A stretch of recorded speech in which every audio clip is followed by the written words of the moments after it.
I can't be late. I cannot be late to this test. How could I have overslept? I definitely set that alarm last night. Well, this morning, I guess. I went to bed pretty late. This cannot be happening. My feet push the ground beneath me as my hurried steps carry me to the chemistry building, closer and closer to what I hope will not be my first failing grade in college. If only my alarm had gone off, I think. I can't speak. I curse in my mind, but no words come out. A bus horn honks, but it may as well have been a butterfly flapping its wings in Cuba. Nothing registers to me except getting to the chemistry building. Hair disheveled, eyes still bloodshot from sleep, I arrive at the building's side door just in time to watch the majority of my classmates exit.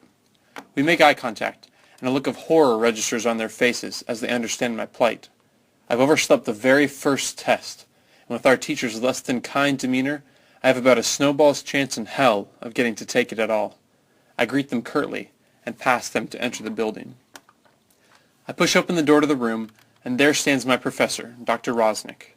He accepts the last few tests from the lagging students, and I rush up to the front of the class. He notices me, letting out a sigh and glancing away. Words brewing in my mind from the moment I jumped from my bed pour from my mouth on a hot stream. I overslept, Dr. Rosnick. I am so sorry. This is my fault, but... Aaron, he cuts me off, straightening tests with his hands and still looking down. He pauses, and I can tell he does not want to say what he needs to. I just can't let you take this test without a proper excuse. You weren't sick, so I'm afraid that you'll have to just deal with the consequences. His words hang in the air before me, and my heart crashes off its adrenaline high, plummeting through my stomach and the floor beneath me. He can't have just said that. I've done so well in the class. I finished every assignment, I led my group on the test review, only to improperly set my alarm and now fail my first college test? No, this can't be happening. I can't let this happen. Dr. Rosnick, I say, breaking the cold silence. He finally breaks his long-held gaze with the stack of tests and looks me in the eyes, a mixture of disappointment and pity in his face. I had only a fool's hope, but beggars can't be choosers, and I had to try. Dr. Rosnick, you know I wouldn't miss your test. That's all I had. That one statement, the most honest plea I'd ever made, hinging on every question I had ever asked in class, every comment I had made in his lectures, every day I had attended and led my group through deciphering our quizzes.